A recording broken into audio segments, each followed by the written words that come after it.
J'étais à mi-chemin de l'ascenseur avec mon café quand le nouvel agent d'entretien, âgé d'une vingtaine d'années et encore trop poli pour cacher sa peur, s'est mis sur mon chemin comme s'il l'avait répété. « Madame, ils ont déplacé votre ordinateur portable dans la salle de conférence C, dit-il, presque en chuchotant. Je ne pense pas que vous devriez y aller tout de suite. » Il n'a pas donné plus de détails. Il n'en avait pas besoin. Ses yeux se sont tournés vers les portes de la salle de conférence, et cela a suffi. Je me suis écarté et j'ai attendu près des distributeurs automatiques, silencieuses, alertes. Le bourdonnement fluorescent au-dessus de moi semblait plus fort que d'habitude, comme s'il savait lui aussi que quelque chose n'allait pas. 8 minutes plus tard, les portes en verre se sont ouvertes. Et elle était là, Callie Arrow, blazer neuf, talons au claquant comme des applaudissements, la fille du vice-président. Pas de badge qui se balance, pas d'humilité, juste une confiance en soi enveloppée de sentiments de supériorité. Elle est entrée dans la salle de conférence, c'est comme si l'étage lui appartenait et a tapoté la télécommande du projecteur. La première diapositive est apparue à l'écran. Ma diapositive, ma structure exacte. Même mon filigrane estompé persistait dans le coin comme un fantôme de ma confiance. Faites une pause ici un instant car ce qui va suivre est plus grave qu'un simple vol de PowerPoint. Si vous avez vécu quelque chose de semblable, si on vous a sous-estimé, effacé ou carrément volé, prenez une seconde pour vous abonner et aimer la vidéo. Cela nous aide à continuer de raconter ces histoires et à atteindre les personnes qui savent ce que l'on ressent face à ce genre de saloperie. Callie a commencé à parler. Le même ton que j'utilisais dans les réunions avec les parties prenantes, le même rythme que j'avais intégré dans ma cadence. Elle a même imité la façon dont je structurais les transitions entre les modules. Mais ce n'était pas seulement de la flatterie, c'était du vol. Ma matrice de validation n'était pas publique. Elle n'était pas sur les lecteurs partagés. La seule façon pour elle d'avoir ce contenu était d'accéder à ma machine, ce qui expliquait le signal de connexion à 2h14 du matin que j'avais signalé ce matin-là. J'avais passé les 3 dernières années à développer un système dynamique de préparation de produits, déclencheur de flux, synchronisation réglementaire, point de contrôle de l'intégrité du code, le tout hébergé derrière un accès crypté sur une licence détenue non pas par l'entreprise, mais par ma société, Dracode System. Et cette stagiaire gâtée et bien connectée, perchée sur ses talons, le paradait maintenant comme si elle l'avait créé sur Canva après un mimosa. Je ne suis pas entré en trombe. Je n'ai pas fait de scène. Je me suis simplement assise sur un banc près de la cage d'escalier et j'ai ouvert mon téléphone, je me suis connecté à mon coffre-fort sécurisé, j'ai téléchargé la piste d'audit, chaque session de jetons, adresse IP et signal d'établissement de liaison de la connexion non autorisée. À 2h14 du matin, quelqu'un avait utilisé mes identifiants à privilèges élevés depuis l'intérieur du bâtiment. Pas à distance, pas via un réseau privé virtuel, physiquement à l'intérieur du siège. Les registres du bâtiment raconteraient le reste de l'histoire, entrée par badge, superposition d'horodatage, association d'appareils. Mais je n'avais pas besoin de jouer les détectives. J'avais déjà marqué ce compte avec des alertes de violation. Mon système, comme moi, ne criait pas. Il documentait. Il horodatait. Il attendait. De retour dans la salle, quelqu'un a ri à l'une de ses blagues. Une des miennes, en fait, tirée tout droit d'une session client il y a 6 mois. Et je me suis demandé, quand est-ce que ce vol professionnel était devenu une performance d'amateur ? Elle vendait l'illusion de la compétence à une salle remplie de gens trop paresseux pour vérifier la source. Mais quelqu'un était sur le point de vérifier. Parce que lorsque vous opérez sous une licence de garde de fournisseurs comme moi, les journaux d'accès ne restent pas simplement dans l'ombre numérique. Ils murmurent au service juridique. Ils alertent la conformité. Ils déclenchent des clauses silencieuses que la plupart des cadres ne prennent jamais la peine de lire. Et la mienne, la clause 14C, ne concernait pas seulement la violation. Elle concernait l'usurpation d'identité dans le cadre d'un contrat. Alors j'ai attendu, calme, concentré. Café dans une main, téléphone dans l'autre, regardant le compte à rebours, regardant l'orage se former en silence. Je n'ai même pas scié quand elle a prononcé mon nom. La structure d'Eleanor Drexler a posé les bases de ce que je vais vous montrer aujourd'hui, a annoncé Callie avec un sourire, comme si elle avait obtenu ma bénédiction ce matin-là autour de croissants et de bonnes intentions. J'ai presque ri. La structure d'Eleanor Drexler. Comme si j'étais une sorte de prédécesseur théorique et non la personne assise à 15 mètres de là, sirotant un café tiède et résistant à l'envie de briser ma tasse en deux. Elle n'a pas jeté un œil au filigrane. Elle n'a pas pris en compte l'avertissement légal expurgé intégré dans les métadonnées de la diapositive. Elle a simplement parcouru mes diapositives comme si elle auditionnait pour une promotion qui avait déjà été emballée comme un cadeau dans le bureau de son père. Sa voix a légèrement tremblé lorsqu'elle est passée à la section sur l'intégrité du code, parce que ce n'était pas la sienne. Rien de tout cela ne l'était. La structure ne se résumait pas à des puces et des tableaux de bord à code couleur. C'était une logique de synchronisation interconnectée, des contrôles de portes de déploiement, des seuils d'arrêt en cas d'échec, des choses qui n'ont aucun sens pour les gens qui pensent que la préparation d'un produit n'est qu'un diagramme de Gantt plus joli. Et elle bluffait à chaque seconde. Un vice-président s'est raclé la gorge en pleine présentation. Intéressant. Comment les basculements sont-ils déclenchés lors des retours en arrière, déjà, demanda-t-il. Cali a cligné des yeux, puis a balbutié quelque chose sur les dépendances en cascade automatisées, ce qui n'existe pas. Pas dans notre système. Pas dans aucun système que j'ai jamais conçu. Mais personne ne l'a contesté. Personne n'a même semblé préoccupé. Parce que quand vous êtes jeune, joli et apparenté à quelqu'un d'assez haut placé dans la hiérarchie, les gens hochent la tête à vos absurdités comme s'il s'agissait d'une stratégie d'avant-garde. J'étais assise là, dehors, invisible, pendant qu'il la laissait danser autour de ma décennie de travail comme si c'était une inspiration de Pinterest. Elle avait copié ma présentation parfaitement. Les transitions de diapositives, les notes de l'orateur, même ma diapositive d'humour de remplissage vers la fin qui dit « Faites une pause ici, respirez un grand coup ou prenez un café, puis sortez l'artillerie lourde ». J'ai inventé ce rythme. J'ai fait en sorte que cette cadence fonctionne pour des cadres occupés avec une capacité d'attention de 15 secondes. Et elle l'a pris, l'a porté comme un insigne, et s'est pavanée dans cette salle sans sourciller. Mais voici le problème. Cali n'a pas seulement volé une présentation. Elle a usurpé l'identité d'un entrepreneur sous licence et accrédité officiellement. Et chaque seconde où elle restait connectée sous ma session, chaque donnée qu'elle consultait sous mon identifiant d'accès était suivie, mise en miroir et stockée sur une partition séparée parce que je l'avais conçue ainsi. Quand votre structure est l'épine dorsale d'un calendrier de lancement de 92 millions de dollars, vous ne faites pas confiance aux gens pour être fair-play. Vous intégrez des fiches pièges silencieux. Vous codez des sonnettes d'alarme juridique. Et vous gardez vos vrais fichiers en filigrane avec des signatures de hachage qui ne disparaissent pas simplement quand quelqu'un essaie de faire « enregistrer sous ». J'ai regardé encore quelques minutes. Elle a sauté la vérification de la conformité matérielle. Bien sûr qu'elle l'a fait. Ce n'était pas dans ses cordes.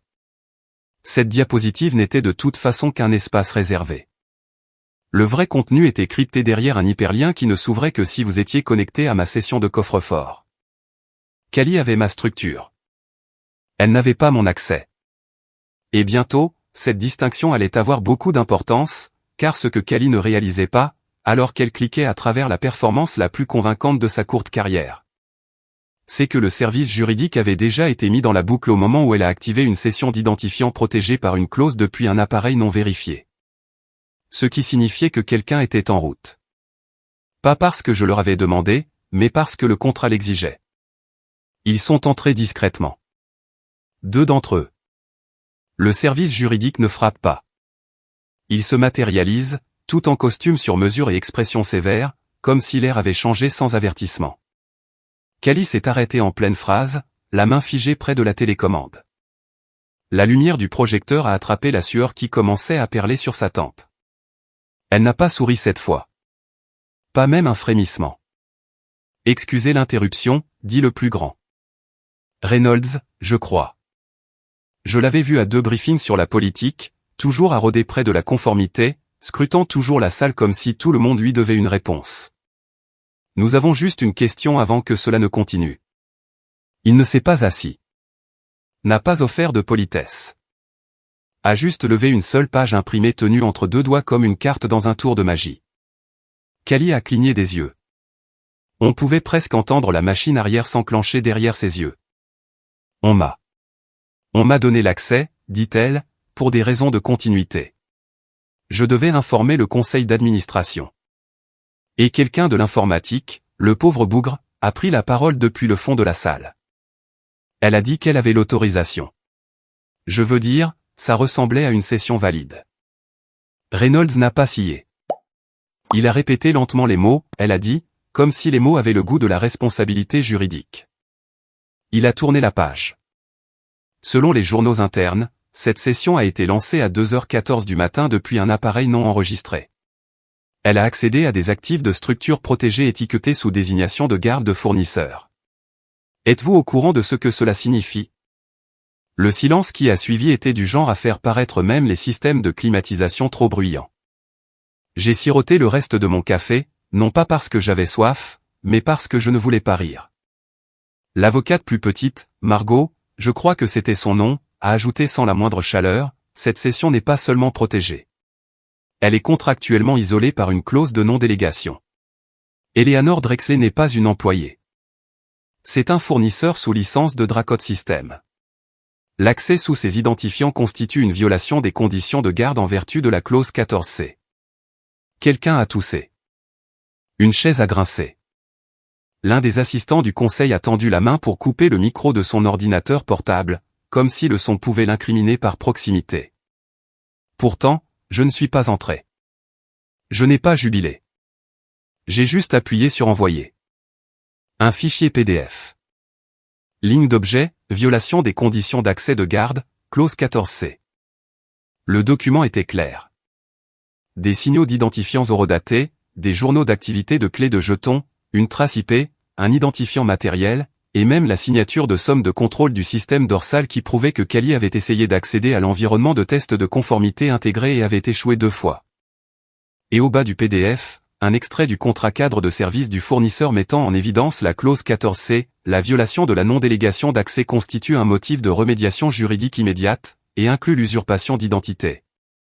Le partage d'identifiants et la présentation de structures propriétaires sous une identité alternative. Reynolds a jeté un coup d'œil à son téléphone, lisant probablement la pièce jointe, puis a levé les yeux vers la salle, l'expression illisible. Personne ici, dit-il lentement, n'est autorisé à présenter ce matériel sans l'autorisation écrite d'Eleanor. Cela inclut les dérivés. La voix de Kali s'est brisée. Mais on m'a dit. Papa a dit. Je veux dire, nous ne pensions pas. Vous n'avez pas lu, a répondu Margot. Le vice-président assis près du mur avait l'air de s'être fait vider de son sang. Il ne l'a pas défendu. Il n'a même pas parlé. Il a fixé l'écran, mon écran, comme s'il comprenait soudain la profondeur de l'erreur qui avait été commise. Je me suis levé de mon banc à l'extérieur et je suis retourné vers l'ascenseur. Je n'avais pas besoin de voir le reste. Mon contrat avait déjà parlé. À l'heure du déjeuner, tout le bâtiment semblait différent, comme si quelqu'un avait aspiré l'oxygène de l'air et l'avait remplacé par une énergie nerveuse et des questions tacites. Les bureaux étaient toujours pleins. Les réunions étaient toujours sur les calendriers, mais personne ne travaillait vraiment. Ils rôdaient, chuchotaient, surveillaient leur boîte de réception comme si l'apocalypse pouvait arriver sous la forme d'une invitation à une réunion.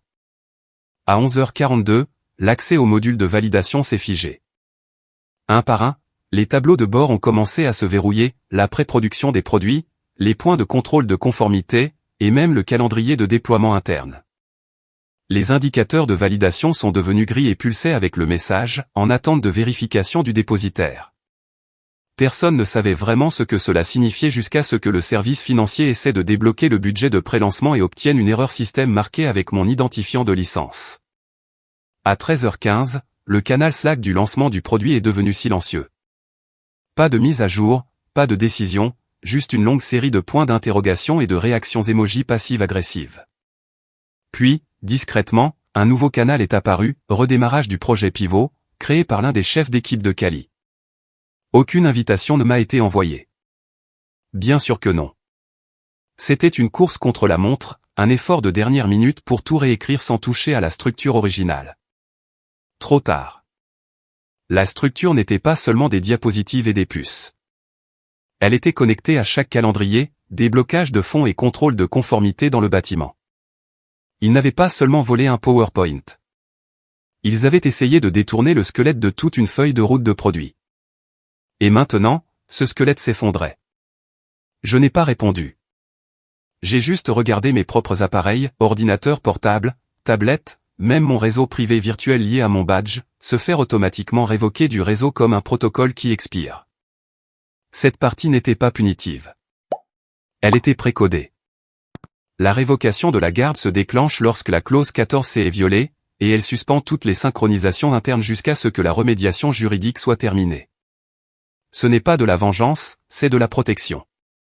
À 15h04 précise, le tableau de bord du vice-président, une vue privée liée à sa connexion de suite exécutive, a affiché une barre rouge en haut, accès de garde suspendu. Consultez le titulaire principal de la licence.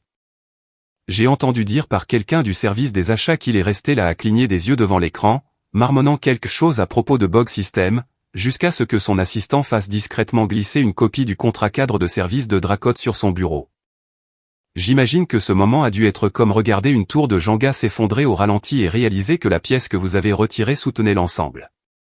Pendant ce temps, en dehors du chaos de la salle de réunion, Kali avait complètement disparu des principaux fils de discussion Slack. Pas de publication, pas de commentaires, juste un silence radio, comme si elle espérait que le bâtiment se réinitialiserait et que la mémoire effacerait les dernières 24 heures. Ce ne serait pas le cas. Le système se souvenait, et tout le monde qui devait maintenant expliquer pourquoi la préparation du produit s'était transformée en brouillard, pourquoi le service financier ne pouvait pas débloquer de fonds. Et pourquoi le service juridique continuait de citer un contrat qu'aucun d'entre eux n'avait pris la peine de lire jusqu'à présent aussi. Ce qui est drôle quand on vous sous-estime, c'est qu'il vous ignore quand vous construisez les fondations, puis panique quand vous les emportez avec vous. En fin de journée, la feuille de route interne de l'entreprise, en préparation depuis des mois, n'était pas seulement en pause.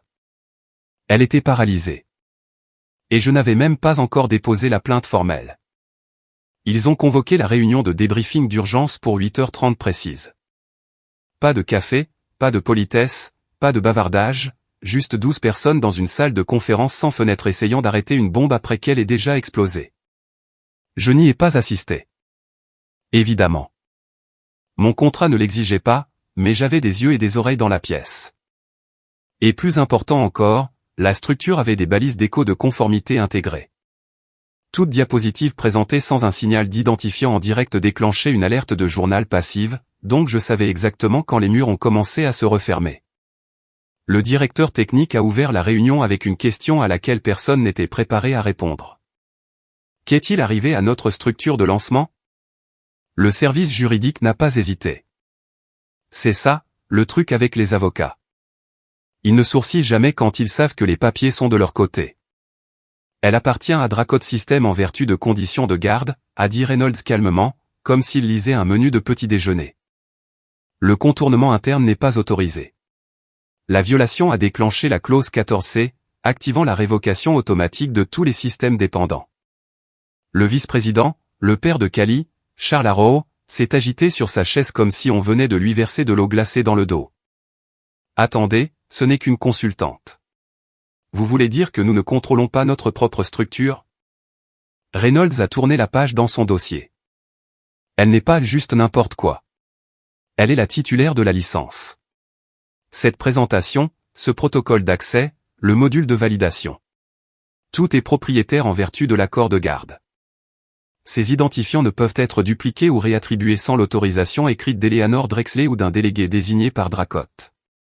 Puis il a fait glisser le papier sur la table. Ce n'était pas une menace. C'était un reçu. Le président directeur général s'est penché en avant. Donc, nous sommes responsables? Margot, l'autre avocate, a hoché la tête. Oui. L'utilisation non autorisée de la structure d'un fournisseur accrédité, en particulier sous usurpation d'identité, constitue une violation. La violation provient d'un appareil associé à Madame Arrow sans délégation d'identifiant ou consentement écrit préalable. Vous faites face à une violation contractuelle directe. On m'avait dit, a expiré le président directeur général par le nez comme s'il venait d'avaler une pièce de monnaie. Personne n'a prononcé le nom de Kali à voix haute après cela. Personne n'en a eu besoin.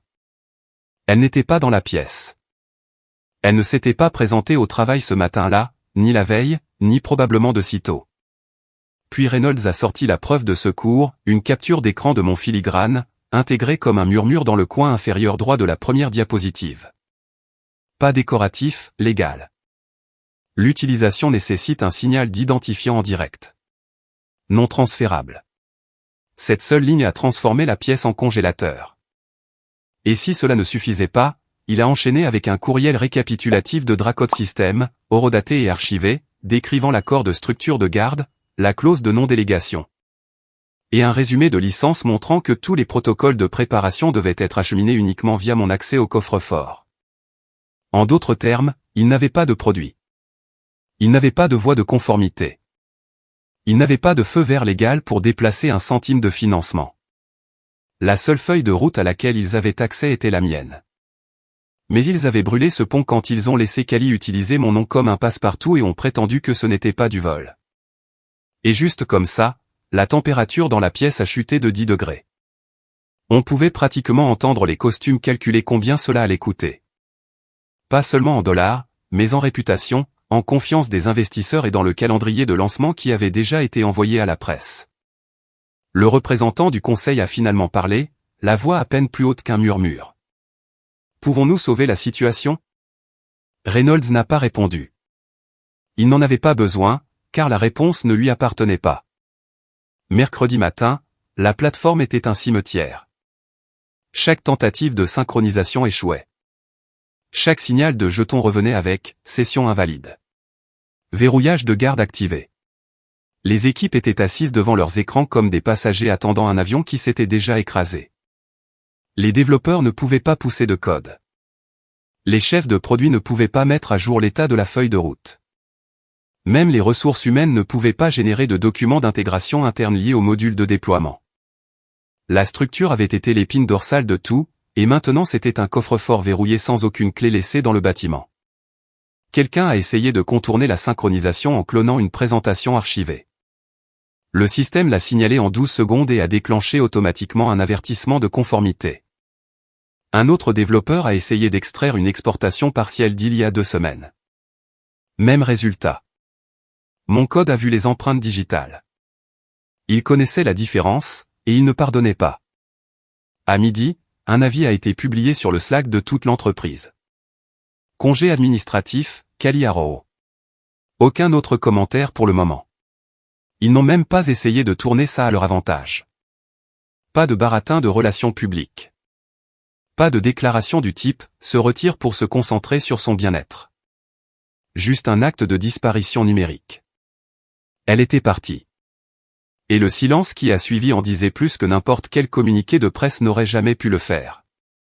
Le vice-président, son père, a attendu plus tard dans l'après-midi pour m'envoyer un courriel, un long, plein d'excuses.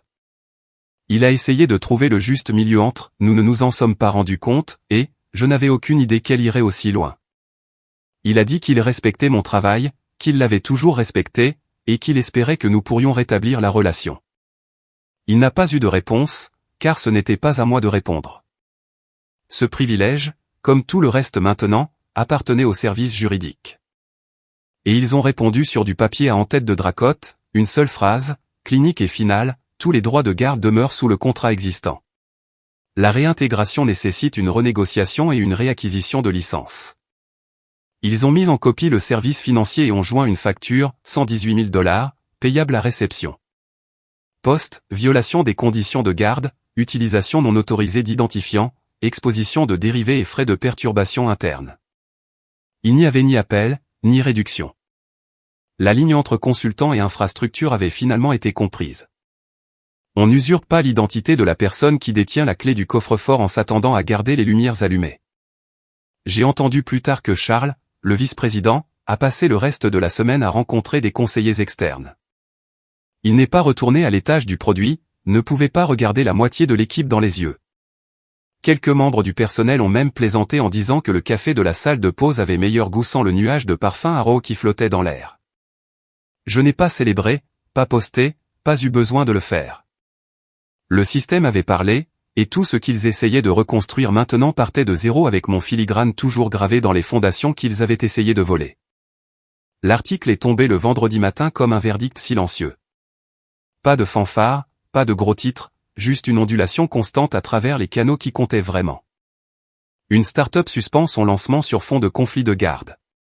7 mots, pas de nom, pas de blâme, juste assez de détails pour que tous les investisseurs de la vallée commencent à chuchoter. Ils ne m'ont jamais nommé, bien sûr. Courtoisie professionnelle, exactitude juridique, quelle que soit l'excuse qu'ils ont utilisée, cela n'avait pas d'importance. Je n'avais pas besoin de reconnaissance. J'avais déjà la garde. Mais la citation qu'ils ont tirée du service juridique, celle-là était parfaite. Quand vous construisez autour de la structure d'un stratège, lisez les petits caractères avant d'essayer de la présenter sans lui. J'ai presque souri. Non pas parce que c'était vindicatif, mais parce que c'était vrai. Parce que c'était calme, final, et imprimé en noir et blanc avec l'autorité de quelqu'un qui ne se contentait pas de nettoyer un gâchis, mais qui clarifiait une loi de la nature. On ne peut pas se passer de l'architecte et s'attendre à ce que la maison tienne debout. Quelqu'un m'a transmis une capture d'écran de l'article. Là, niché au milieu de la mise en page, se trouvait une photo de la diapositive de la présentation, recadrée, pixelisée, mais toujours reconnaissable. Dans le coin inférieur droit, à peine visible, mon filigrane estompé, mais présent comme un murmure. Kali a supprimé son profil LinkedIn ce matin-là. Pas seulement désactivé, supprimé. Pas de sortie en douceur, pas de nouveau poste annoncé, pas de redirection vers un rôle de relations publiques dans une fondation familiale, juste disparu. Un espace vide là où se trouvait autrefois son tableau de chasse. Le vice-président, Charles, n'a rien posté non plus. N'a pas répondu au message du conseil. Ne s'est pas présenté à une interview de podcast prévue sur l'autonomisation du leadership de la prochaine génération. C'est drôle comme l'autonomisation devient silencieuse quand elle se heurte de plein fouet à un document juridiquement contraignant. J'ai regardé tout cela se dérouler depuis mon bureau à domicile. Même chaise, même tasse, même onglet de tableur toujours ouvert depuis le début de la semaine. Rien dans mon monde n'avait changé, mais tout dans le leur avait changé. Le lancement était toujours en pause. La feuille de route était toujours verrouillée. Et la confiance qu'ils ont brûlée en un acte impulsif prendrait des années à reconstruire, si tant est qu'elle le puisse un jour. Je n'ai pas fait suivre l'article, ne l'ai envoyé à personne, n'ai rien entouré en rouge. Je l'ai juste laissé vivre. Les laisser flotter là où les gens le liraient, hausseraient les sourcils et se demanderaient qui était le stratège. Se demanderaient quel genre de système pouvait être assez puissant pour arrêter un lancement de produit de plusieurs millions de dollars avec un seul fichier PDF. Ils pouvaient se poser toutes les questions qu'ils voulaient. J'avais déjà écrit la prochaine structure. Et cette fois, le filigrane était plus grand. Il m'a appelé personnellement. Pas d'assistant, pas de planificateur, pas de tampon juridique, juste le président-directeur général d'une entreprise technologique de plusieurs millions de dollars, la voix adoucie par la gestion de crise et de trop nombreuses nuits sans sommeil. J'ai laissé sonner une fois avant de répondre. Il ne s'est pas embarrassé de politesse. Eleanor, nous voulons arranger les choses. Il a présenté l'offre avec le genre de ton prudent que les hommes utilisent quand ils réalisent enfin que la pièce ne leur appartient plus. Rôle de conseiller officiel, salaire compétitif, accès au système réinitialisé, rapport direct au conseil d'administration. Pas d'intermédiaire, pas de gardien, pas d'ingérence de la famille Arrow. J'ai écouté, puis je l'ai remercié et j'ai refusé. Pas de colère, pas de sermon, juste un refus net. Je lui ai dit que j'étais déjà passé à autre chose. Dracode System avait plusieurs projets en cours, et mon temps était déjà alloué. Je n'ai pas donné plus d'explications. Je ne leur devais pas cela. À la place, j'ai recommandé quelqu'un de confiance, une stratège junior que j'avais formée de A à Z, intelligente, stable, d'une rigueur à toute épreuve. Elle avait suivi mon travail de près pendant les 18 derniers mois et connaissait les fondements de la structure sur le bout des doigts, non pas pour la dupliquer, mais pour la faire évoluer. Le président-directeur général a hésité. Aurait-elle le même niveau d'accès? Non, ai-je dit simplement. Elle opérera sous un accès vérifié par un tiers de confiance. Vous recevrez des audits trimestriels, aucune délégation de session en direct sans autorisation écrite. Il a fait une pause, mais n'a pas protesté. Ils avaient appris leur leçon à la dure. Cet après-midi-là, Dracode System a publié une note au conseil d'administration. Pas de fanfare, juste des faits.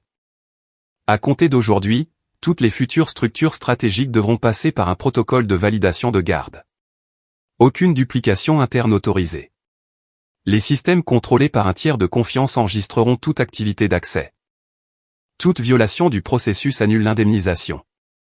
C'était signé simplement, Drexler. Ce nom avait du poids maintenant, non pas parce que j'avais crié, mais parce que quand le bâtiment s'est fissuré, c'est moi qui tenais le plan.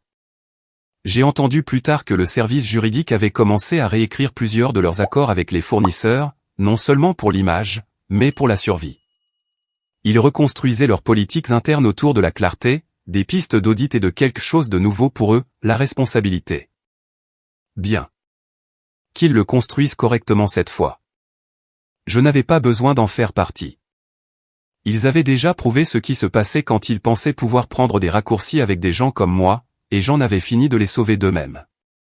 Le produit a finalement été lancé avec 3 semaines et demie de retard, dépouillé de la moitié des fonctionnalités qu'ils avaient promises lors du dîner des investisseurs en mai, et chargé de juste assez de rubans adhésifs pour tenir jusqu'à la fin du premier trimestre. Ils ne l'ont pas annoncé en grande pompe.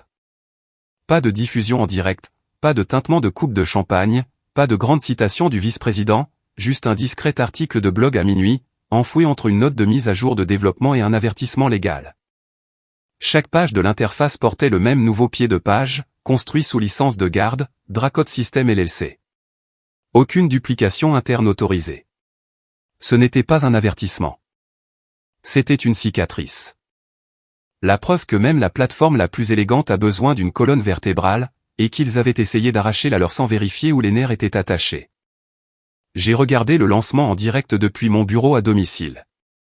Un onglet ouvert pour la diffusion du sommet, l'autre rafraîchissant mon tableau de bord de tiers de confiance. Tout était en ordre. Les signaux de jetons étaient propres, les journaux d'accès intacts. Ma structure fonctionnait exactement comme prévu, seulement maintenant à distance, avec toutes les garanties que j'aurais souhaité ne pas avoir à mettre en place. Environ 40 minutes après le début du sommet, un modérateur qui se voulait malin a posé une question au président-directeur général. Ce petit contretemps juridique avant le lancement. Quelle est la grande leçon à en tirer? Il a fait une pause, a baissé les yeux sur ses notes, puis a regardé la foule. Il s'avère, dit-il lentement, que la stratégie, ce ne sont pas seulement des diapositives, c'est une question de propriété. C'est tout. Pas de mention de nom, pas d'historique, juste le son de quelqu'un qui comprenait enfin le prix des suppositions. Je n'ai pas commenté dans le chat, ne lui ai pas envoyé de courriel après. Pas besoin. J'ai fermé la diffusion, fermé l'ordinateur portable, le café encore chaud. Le soleil avait commencé à se déplacer sur le tapis de cette manière longue et douce qu'il a juste avant que l'après-midi ne s'installe vraiment. Quelque part en ville, il se félicitait probablement d'avoir sauvé le lancement. Mais il savait. Chacun d'entre eux savait. Cette fois, je n'avais pas élevé la voix. Je n'avais pas fait irruption dans une pièce. Je n'avais pas intenté de procès ni fait de tirade sur LinkedIn. J'avais simplement révoqué l'accès, et ils avaient dû reconstruire autour de ce qui restait. Non pas par dépit, mais par principe. On ne peut pas usurper l'autorité et en conserver les avantages. On ne peut pas voler la confiance et s'attendre au silence. On ne peut pas prendre de raccourcis avec la garde et prétendre que c'était un accident. S'ils avaient demandé, je les aurais peut-être aidés. Mais ils ont pris, alors j'ai révoqué.